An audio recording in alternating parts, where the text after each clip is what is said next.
Ele disse que queria se livrar de mim no meu aniversário. Então sumi, mas deixei um recado. A sala estava escura quando ouvi a porta bater. Rogério tinha saído fazia quase 2 horas, e eu sabia exatamente para onde. O bar do Zé Augusto, na Avenida Padre Rolim, onde ele sempre ia às sextas-feiras com os amigos. Era meu aniversário de 33 anos, mas ele nem ao menos tinha dito parabéns antes de sair. Apenas ajeitou o colarinho da camisa, passou perfume e murmurou algo sobre negócios, enquanto pegava as chaves do carro. Eu estava acostumada.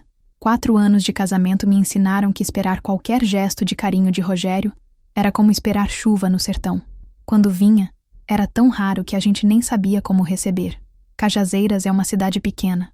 Todo mundo conhece todo mundo, e as aparências valem mais que a verdade. Aqui, eu era a esposa do Rogério, a mulher do dono da loja de móveis mais conhecida da região. As pessoas me cumprimentavam na rua, perguntavam sobre ele, elogiavam nossa casa bonita no bairro Alto da Boa Vista. Mas ninguém perguntava como eu estava. Ninguém via que por trás daquela fachada impecável, eu vivia sufocada. Sentei-me no sofá da sala, enrolada em um cobertor fino, tentando decidir se valia a pena esperar acordada ou se simplesmente ia dormir. Foi quando ouvi a música, alta, barulhenta. Sertanejo universitário explodindo pela caixa de som conectada ao celular dele, que Rogério tinha esquecido em cima da mesa de centro. Fui desligar, mas então escutei vozes, risadas masculinas misturadas ao som da cerveja batendo no copo. Ele devia ter deixado uma ligação aberta sem perceber. Talvez o WhatsApp, talvez o Bluetooth. Não importava. O que importava era que eu podia ouvir tudo. Rapaz, essa cerveja tá uma bênção. A voz era do Paulinho, amigo de infância de Rogério. Bora mais uma rodada, disse outro, que reconheci como Marcos, sócio dele na loja. Eu deveria ter desligado. Deveria ter respeitado a privacidade alheia, como sempre fiz. Mas algo me segurou ali, sentada naquele sofá, com o coração começando a bater mais rápido. E aí, Rogério? Como tá a vida de casado? Perguntou Paulinho, num tom de deboche. Houve uma pausa, longa, pesada. Ah, cara... A voz de Rogério saiu cansada, irritada. Se essa mulher sumisse hoje, seria o melhor presente que eu ganhava na vida. O mundo parou. As risadas que vieram em seguida ecoaram pela sala vazia como facas cravando no meu peito. Senti minha respiração falhar. Minhas mãos tremeram, mas as lágrimas não vieram. Algo estranho aconteceu naquele momento. Em vez de desabar, eu endureci. Levantei-me devagar, caminhei até a cozinha e bebi um copo d'água. Olhei pela janela. Lá fora, Cajazeiras dormia tranquila, com suas ruas desertas e seus segredos bem guardados. Respirei fundo. Voltei para a sala e desliguei a caixa de som. O silêncio que se instalou foi absoluto. Peguei o celular dele e coloquei exatamente onde estava. Nada tinha mudado na casa, mas dentro de mim, tudo tinha se transformado. Fui até o quarto, abri o armário e olhei para minhas roupas penduradas em ordem, para os sapatos enfileirados, para a vida organizada e vazia que eu levava. Puxei uma mala pequena de cima do guarda-roupa e a coloquei sobre a cama. Não sabia ainda o que faria, mas sabia que algo tinha acabado ali. Sentei-me na beirada da cama com as mãos entrelaçadas e pensei em tudo que tinha aberto mão para estar ali. Minha família, que ele dizia ser tóxica. Minhas amigas, que ele chamava de má influência. Meu emprego, que ele convenceu-me a largar porque uma esposa bem cuidada não precisa trabalhar. Aos poucos, Rogério tinha construído uma prisão ao meu redor e eu fui cúmplice da minha própria reclusão. Mas aquela maldita frase tinha acendido algo em mim que eu achava que estava morto. A raiva. E com ela, veio a clareza. Peguei meu celular, o único espaço que ainda era meu, e abri o WhatsApp. Tinha uma pessoa que eu não falava havia meses, mas que sabia que poderia confiar. Thalita, minha amiga de infância, que morava em Triunfo, em Pernambuco. Digitei rápido. Tá acordada? Preciso de você. A resposta veio quase instantânea. Sempre. O que houve? Respirei fundo antes de escrever. Preciso sumir. Mas não do jeito que ele imagina. 3 pontinhos apareceram na tela. Depois, conta comigo. Quando? Logo. Deitei-me na cama, vestida, olhando para o teto. Rogério queria que eu sumisse? Então eu ia sumir. Mas ele ia se arrepender de cada palavra dita naquela noite. Ia se arrepender de ter me subestimado, porque eu não ia apenas desaparecer, ia deixar um rastro que o destruiria por dentro. E pela primeira vez em 4 anos, sorri. Thalita chegou na madrugada seguinte, dirigindo seu Gol prata pelas ruas vazias de Cajazeiras. Combinamos tudo por mensagens criptografadas. Ela sabia exatamente onde me buscar, na pracinha abandonada perto da antiga rodoviária, longe dos olhares curiosos que infestavam cada esquina desta cidade. Rogério roncava no quarto quando saí. Ele tinha voltado bêbado do bar, tropeçando pelos móveis, sem nem ao menos olhar para mim. Melhor assim. Peguei apenas o essencial: alguns documentos, roupas discretas, meu notebook velho e o pouco dinheiro que consegui guardar escondido ao longo dos meses. Uma mixaria que juntei vendendo artesanato pela internet, sem que ele soubesse. Mas antes de sair, fiz questão de deixar minha marca. Sentei-me à mesa da cozinha, acendi a luz fraca do abajur e peguei uma folha de papel e uma caneta. Minha mão tremia, mas as palavras saíam firmes, calculadas, carregadas de uma dor que eu queria que ele sentisse na pele. Escrevi: a pior dor não é a física, nem a que sangra. É viver ao lado de alguém que deseja sua ausência. Hoje, eu decidi atender seu desejo. Parabéns pelo presente. Deixei a carta dobrada sobre a mesa da sala, ao lado do celular dele. Respirei fundo. Olhei uma última vez para aquela casa que nunca foi meu lar e saí sem fazer barulho. Thalita me abraçou forte quando entrei no carro. Não disse nada, apenas apertou minha mão e acelerou. Enquanto Cajazeiras desaparecia pelo retrovisor, senti um misto de alívio e terror. Estava fazendo a coisa certa? Ou estava apenas fugindo de um problema que voltaria para me assombrar? Você tá bem? Perguntou Thalita, quebrando o silêncio. Não sei, respondi sincera. Mas eu precisava sair de lá. Ela assentiu. Conhecia Thalita desde que éramos crianças, brincando nas ruas de terra do bairro São Francisco. Ela tinha sido a única que questionou quando contei que ia me casar com Rogério. Esse homem tem um brilho estranho nos olhos, ela disse na época. Eu não escutei. Achei que era ciúme, preocupação exagerada. Como eu estava errada. Passamos por Souza, Triunfo, até chegarmos a uma casinha simples nos arredores da cidade, onde Thalita morava sozinha depois de se separar do ex-marido. Era pequena, mas acolhedora. Tinha plantas na varanda, cheiro de café fresco e uma paz que eu não sentia havia anos. Fica o tempo que precisar, disse ela, me mostrando o quartinho de hóspedes. Aqui ninguém vai te encontrar. Dormi 14 horas seguidas naquela primeira noite. Quando acordei, o sol já estava alto e Thalita tinha deixado um café da manhã na mesa. Tapioca, queijo coalho, café preto. Comi em silêncio, ainda processando tudo o que tinha acontecido. Peguei meu celular, que mantive desligado desde que saí, e liguei rapidamente apenas para checar as notícias locais. Meu coração disparou quando vi as manchetes nos grupos de WhatsApp da cidade. Mulher desaparece em Cajazeiras e deixa carta misteriosa. Esposa de comerciante some durante a madrugada, polícia investiga. Carta enigmática levanta suspeitas sobre desaparecimento. Alguém tinha fotografado a carta. Provavelmente a própria polícia ou algum vizinho curioso. A imagem estava circulando nas redes sociais e os comentários eram infindáveis. Alguns diziam que eu tinha sido sequestrada. Outros especulavam suicídio. E havia aqueles que já apontavam dedos para Rogério. Esse homem sempre foi estranho. Minha prima disse que ele era muito controlador. Aposto que ele fez alguma coisa com ela. Desliguei o celular e respirei fundo. Estava funcionando. A semente da dúvida estava plantada. Nos dias seguintes, estabeleci uma rotina. Acordava cedo, ajudava Thalita com as tarefas da casa e passava as tardes escrevendo. Comprei um caderno simples na papelaria da esquina e comecei a registrar tudo. Cada humilhação, cada palavra ácida, cada momento em que Rogério me fez sentir pequena, insignificante, invisível. Também comecei terapia online. Encontrei uma psicóloga de Recife que atendia por videochamada. Nas primeiras sessões, mal conseguia falar. Chorava compulsivamente, incapaz de colocar em palavras a dor que carregava. Mas aos poucos, fui me abrindo.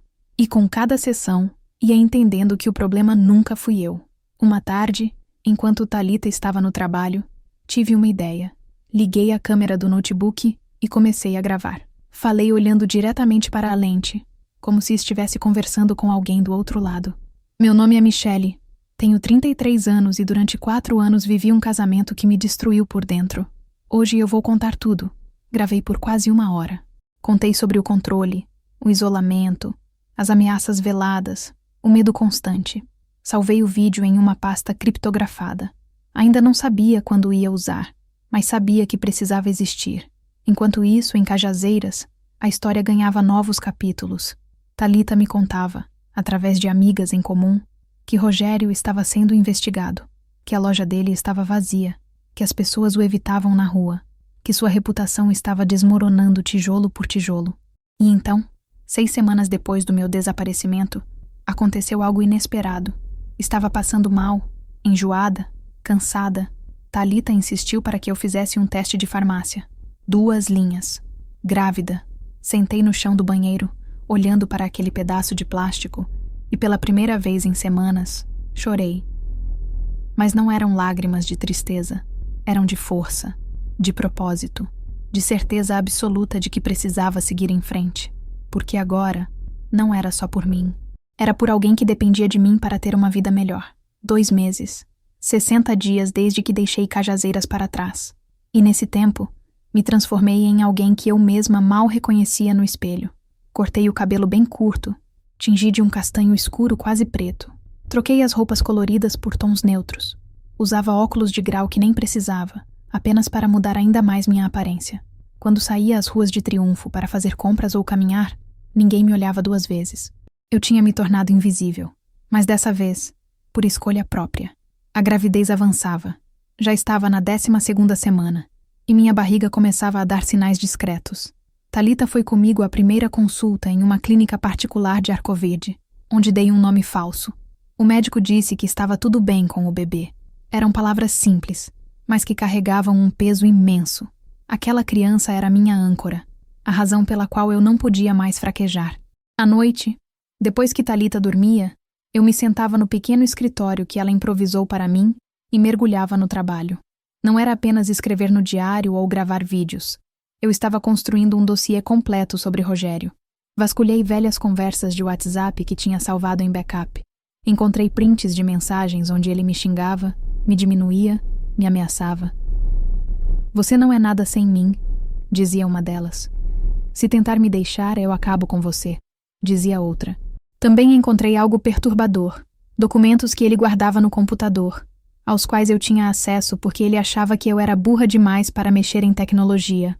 Eram pesquisas sobre internação involuntária, artigos sobre mulheres instáveis, até rascunhos de e-mails para um advogado discutindo como ele poderia me internar em uma clínica psiquiátrica e assumir o controle dos meus bens, os poucos que eu ainda tinha em meu nome. Meu sangue gelou ao ler aquilo. Ele não queria apenas me controlar, ele queria me apagar, me anular completamente, fazer com que o mundo acreditasse que eu era louca, perigosa, incapaz. Copiei tudo. Cada arquivo, cada conversa, cada evidência. Organizei em pastas com datas e contextos. Era metódica, fria, cirúrgica. A Michelle frágil e submissa tinha morrido. No lugar dela, nasceu uma mulher que entendia que justiça nem sempre vem dos tribunais. Às vezes vem da verdade exposta. Enquanto isso, as notícias de Cajazeiras continuavam chegando. Thalita tinha contatos na cidade, amigas que trabalhavam no comércio, na prefeitura, até na delegacia. Através delas eu sabia tudo. A investigação sobre meu desaparecimento tinha ganhado força. Rogério foi chamado para depor 3 vezes. Cada vez, ele negava qualquer envolvimento, mas sua frieza chamava a atenção. Os investigadores perceberam inconsistências em seu depoimento. Vizinhos começaram a falar sobre brigas que ouviam pela janela. Uma ex-funcionária da loja contou que eu aparecia lá às vezes com olhos vermelhos de tanto chorar. O mais impactante foi quando outras mulheres começaram a surgir. Uma ex-namorada de Rogério, que morava em Patos, deu entrevista num blog local, relatando que ele também tinha sido violento com ela. Psicologicamente, disse ela, mas de uma forma que deixava marcas invisíveis. Outra mulher, que teve um breve relacionamento com ele anos antes, confirmou o padrão de comportamento controlador. A reputação de Rogério estava em frangalhos. A loja de móveis, antes movimentada, agora vivia vazia. Clientes cancelavam encomendas. Fornecedores se afastavam. Nas redes sociais, grupos feministas da região compartilhavam matérias sobre o caso, pedindo justiça, exigindo respostas. Mas eu ainda não tinha mostrado meu trunfo. Uma noite, recebi uma mensagem inesperada. Era de Cláudia Marques, uma jornalista paraibana conhecida por suas reportagens investigativas sobre violência contra mulheres.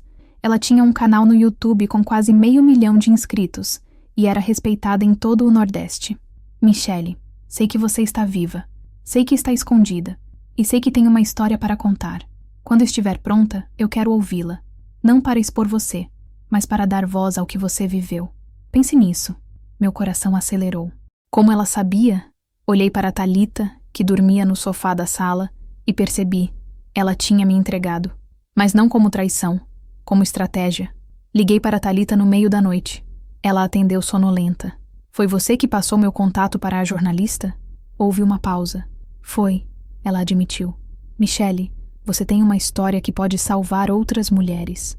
Cláudia é confiável. Ela não vai te expor, vai te proteger. Mas é sua decisão. Desliguei e fiquei olhando para o teto do quarto. Minha mão foi instintivamente para a barriga ainda pequena. Pensei em tudo que tinha vivido, em tudo que tinha guardado, nas provas que tinha reunido, nas outras mulheres que poderiam estar passando pelo mesmo que eu passei. E então decidi. Era hora de deixar de ser uma sombra. No dia seguinte, escrevi para Cláudia. Estou pronta, mas tem condições. Quero mostrar provas. Quero que isso seja transmitido ao vivo. E quero que Cajazeiras inteira veja. A resposta veio rápida. Podemos fazer isso. Quando? Semana que vem. Passei os dias seguintes preparando tudo.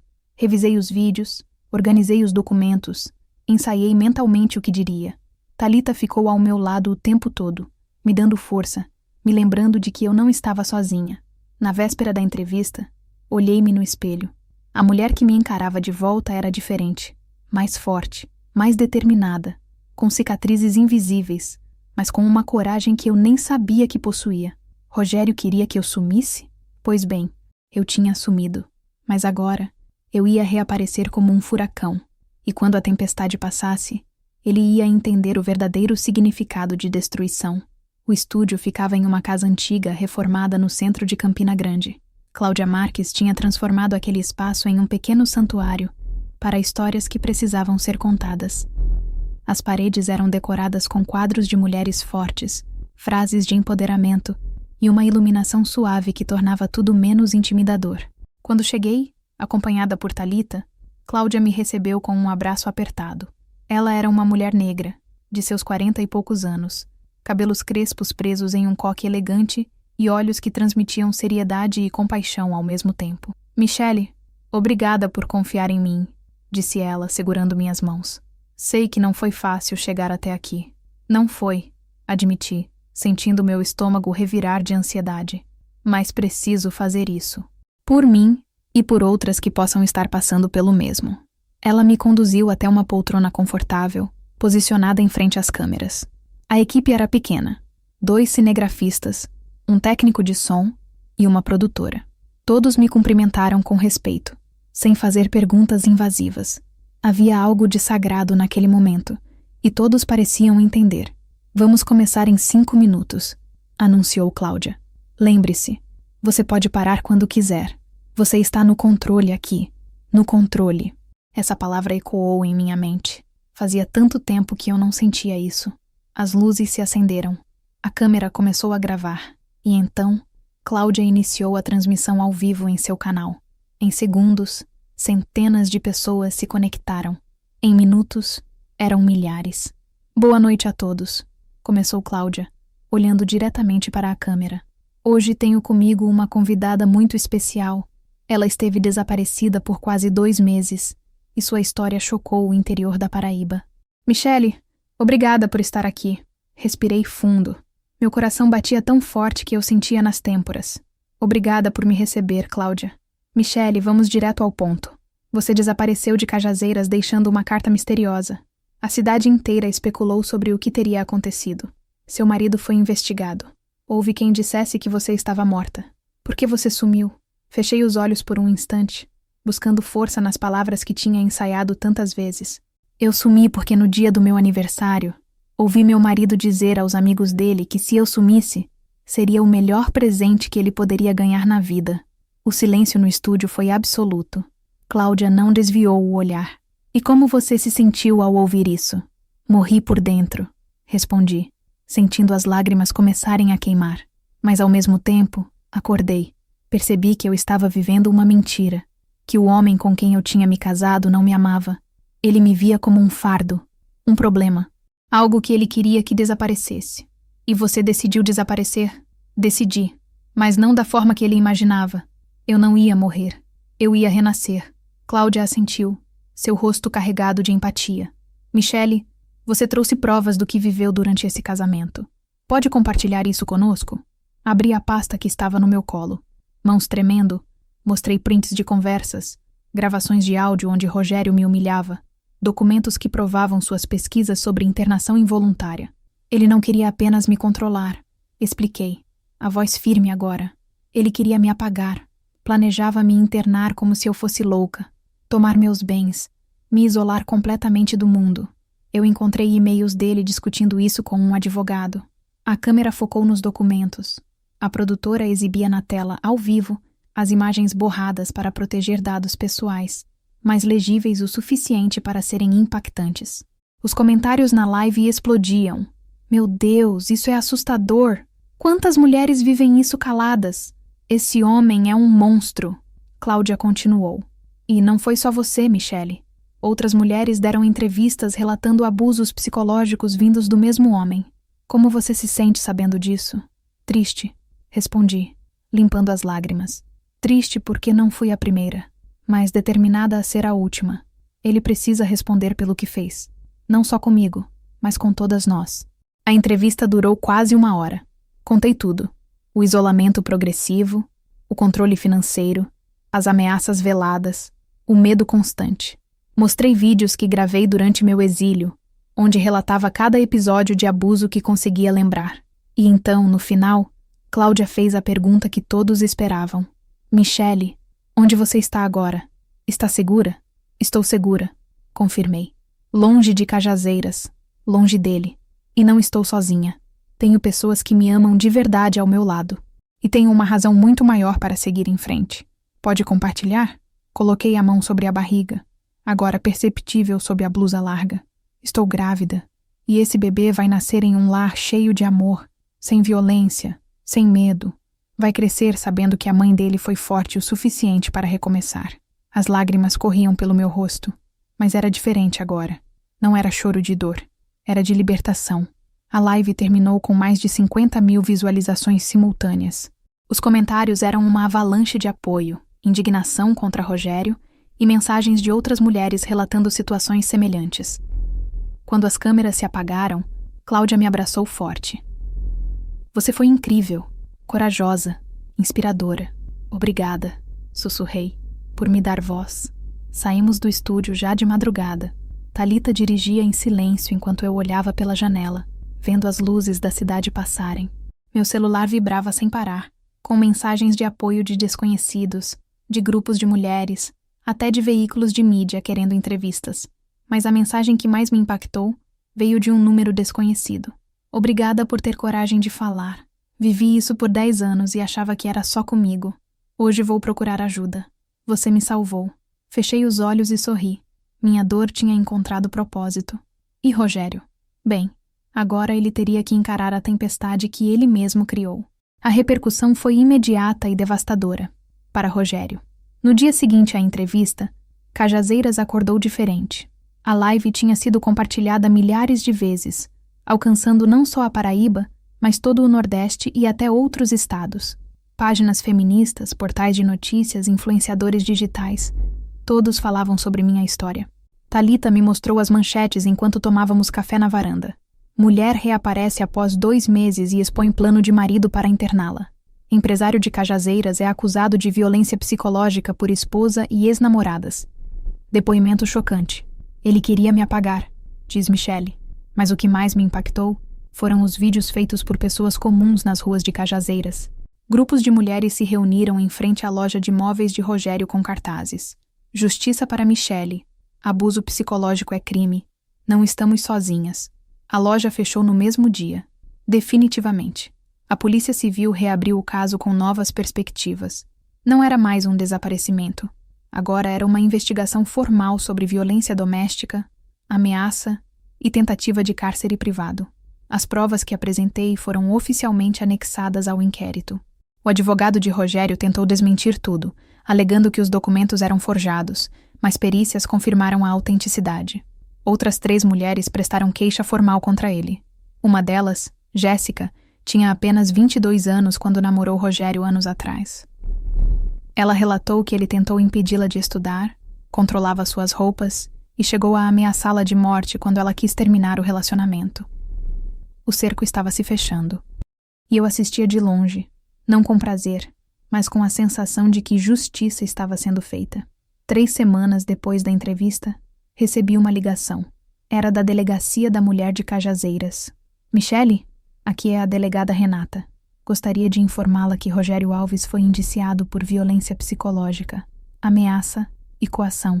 Ele também responderá por tentativa de internação ilegal. O processo está em andamento. Segurei o telefone com força, sentindo o peso daquelas palavras. Obrigada por me avisar, consegui dizer. Michele, quero que saiba que você foi muito corajosa. Muitas mulheres sofrem caladas a vida inteira. Você deu voz a elas. Quando desliguei, me sentei no sofá e deixei as lágrimas escorrerem. Não era vitória, era alívio, era fechamento, era a certeza de que o pesadelo tinha terminado. Os meses seguintes trouxeram uma rotina nova. Thalita e eu nos mudamos para uma casinha simples nos arredores de Arcoverde. Era pequena, mas tinha um quintal com árvores frutíferas e um silêncio que acalentava minha alma. Plantamos flores, pintamos as paredes de cores claras, transformamos aquele espaço em um lar de verdade. Minha barriga crescia a cada dia. Fiz todas as consultas pré-natais, decorei o quartinho do bebê com a ajuda de Thalita, li livros sobre maternidade, descobri que seria um menino. Decidi chamá-lo de Gabriel, que significa Fortaleza de Deus, porque foi exatamente o que encontrei quando achei que tinha perdido tudo, força para recomeçar. Também voltei a trabalhar. Comecei a fazer artesanato novamente, dessa vez vendendo peças online com mais estrutura. Criei uma página nas redes sociais e, para minha surpresa, muitas pessoas que acompanharam minha história começaram a comprar, não só pelo produto, mas para me apoiar. Era gratificante sentir que podia me sustentar com minhas próprias mãos. Paralelamente, fui convidada para dar palestras em escolas e grupos de mulheres sobre relacionamentos abusivos e sinais de alerta. No começo foi difícil. Reviver a dor publicamente não era fácil, mas cada vez que uma mulher se aproximava depois e dizia "Obrigada, eu precisava ouvir isso", eu entendia que minha história tinha um propósito maior. Rogério, por sua vez, virou pária em Cajazeiras. Perdeu a loja, perdeu os amigos, perdeu a reputação. Ouvi dizer que ele se mudou para João Pessoa, tentando recomeçar longe dos olhares julgadores. Não senti pena, senti indiferença. Ele era um capítulo fechado da minha vida. Gabriel nasceu numa manhã de junho, sob o céu azul de Arcoverde. O parto foi tranquilo, cercado por Thalita e pela equipe médica atenciosa. Quando segurei meu filho pela primeira vez, olhando para aquele rostinho pequeno e perfeito, entendi o verdadeiro significado de recomeço. Ele não carregava o sobrenome de Rogério. Carregava o meu, e seria criado sabendo que força não vem de gritos ou controle, mas de amor, respeito e liberdade. Hoje, quando olho para trás, vejo uma mulher que quase se perdeu, que foi silenciada, diminuída, quase apagada. Mas também vejo uma mulher que encontrou coragem onde não sabia que existia, que transformou dor em propósito, que escolheu renascer quando o mundo esperava que ela desaparecesse.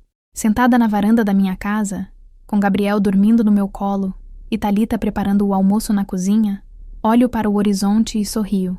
A estrada foi longa, a dor foi real, mas a liberdade vale cada lágrima derramada.